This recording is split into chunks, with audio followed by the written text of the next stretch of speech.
Hey, noble ones, welcome to Metatron's Academy. Have you ever heard of the Burgundian language? If the answer is no, I've got the video for you. So I found this video called Europe's Lost Languages, published by General Knowledge a month ago. And among the languages that they decided to talk about, we can see that they in fact have a section about Burgundian, a section about goes to Dalmatian, Latin. So I'm going to watch the introduction, I'm going to skip Dalmatian, I'm going to go into Burgundian, and then if you like what you see and you also wanted to watch the Dalmatian part, you can click the link in the description to actually watch the original video. Let's go. This man is Tuon Adaina. He was born in 1823 in Veglia, at the time part of the Austrian Empire, now Krk in Croatia. He was a mailman and a gravedigger, and nothing about his life was particularly extraordinary, except for the fact that he was the last speaker of a language, Dalmatian, when he died in 1898, age 74, due to an explosion on a road he was walking on. The language died with him. Just like it, many other languages have died throughout time. For some we have records, others are mostly a mystery. What do they sound like? Which words did they use? Additionally, many of them were the official What were they related to is another question I love asking. or practical languages of a lot of countries that are now also destroyed, having been conquered or merged with others that we know today. And just like Dalmatian died with Tuone's death, these languages also died when their respective countries disappeared. So let's find out what languages the ghost countries of Europe spoke. Very cool. Alright, so now the section on Dalmatian begins. I want to skip it. If you are interested, watch his original video. Let's have a look at Burgundian.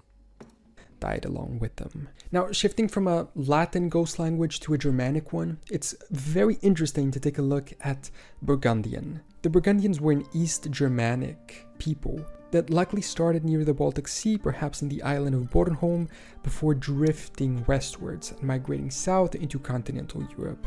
They traveled all the way to what is now southern France. They worked as auxiliary troops to the Roman Empire and were allowed to settle there as Roman federates. This was around the year 443. There they established what later became the Kingdom of the Burgundians after the fall of Rome, centered around modern east-south France and western Switzerland, cities like Lyon and Genève. For nearly a century, this was a real political entity. And the language that they spoke, well, Burgundian, an East Germanic language they had brought with them, related to Gothic and Vandalic, which we're going to cover in a minute. Very cool. Did you ever see the way Burgundian knights looked like in the Middle Ages? Guys, if you have never seen Burgundian knights, I'll put a link in the description to a now older video that I made a while ago when we looked at reconstructed from iconography. It's like the posh of the knights. It's insane. It's insane. Burgundian armor is yeah, you click the video. You click the video. It's in the description.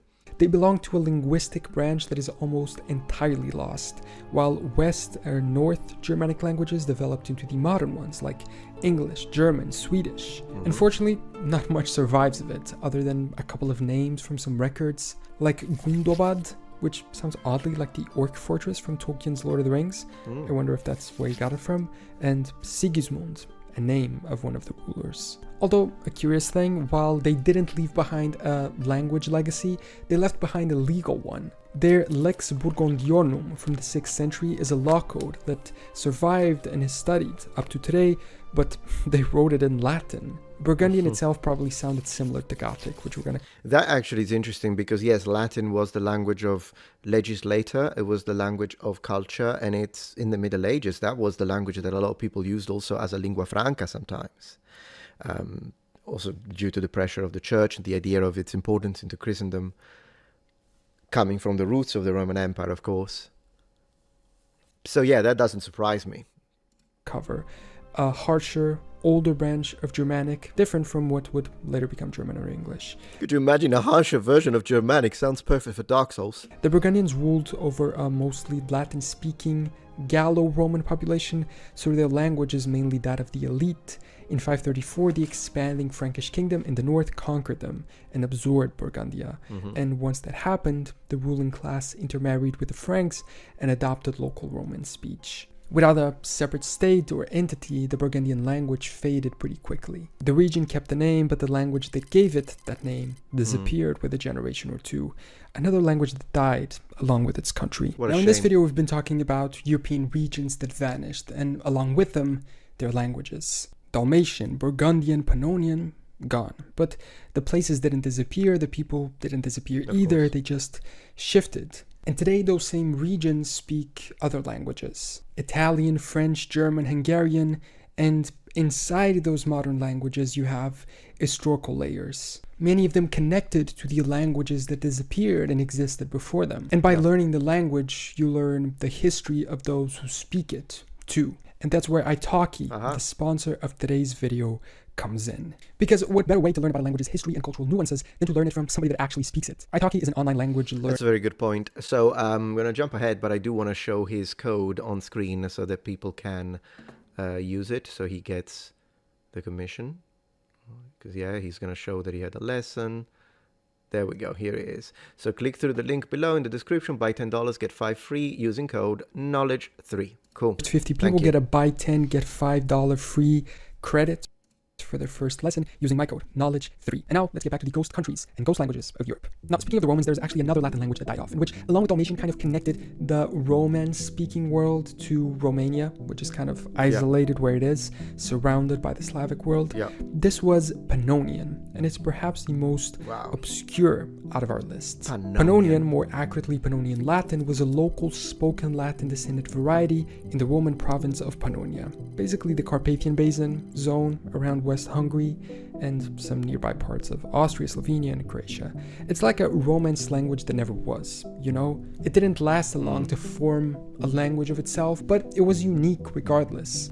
I wonder, considering the geographic placement, how close it would have been to my language, for instance, Italian, being a native speaker, because of course, I mean, it's easier for me to understand a Spanish speaker than it is to understand a Romanian. I do understand Romanian sometimes, and then other times I don't.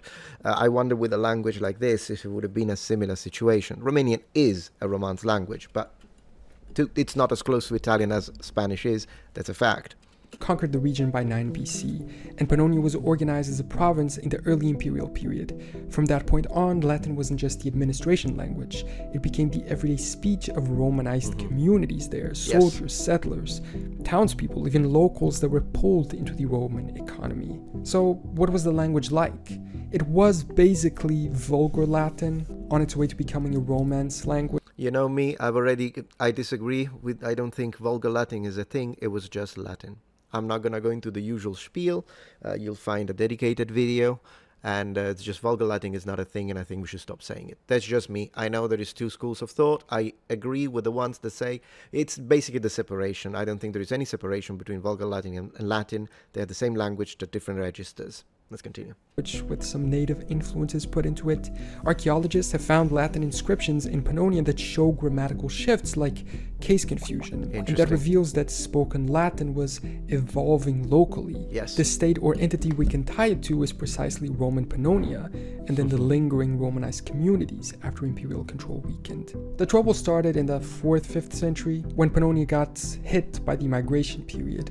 A key political break was the year of 433, when the Romans ceded Pannonia to Hunnic control. After that, whatever Latin-speaking communities were still there became isolated pockets, rather than a part of a stable Roman province, and the language slowly died out. The area got repopulated and politically reorganized repeatedly, and Latin-speaking pockets got absorbed, especially as other peoples arrived, like the Magyars that now make up the ethnic composition of Hungary. Since we're doing a Latin Germanic on and off, let's jump to another Germanic language. Very cool. So anyways, I don't want to react to the entire thing. So clearly put a lot of effort into this. So he's going to talk about Gothic. He's going to talk about Vandalic. And then, of course, there is the entire section on Dalmatian. So if you liked this, consider it as I'll give him a like. What is it? Consider it as a little bit of a demo. And you will find a link in the description below. And pinned comment, a courtesy link, if you want to go and finish the video. Thank you very much, general knowledge, very much appreciated, and thank you for watching, guys. Bye. So If you're enjoying this video so far, please take a moment to check out my Patreon page. With as little as a $5 support, you can help us ensure that we can continue to produce high quality and high researched content. And at the same time, you get access to polls, extra videos, unlisted streams, and much more. Thank you so much.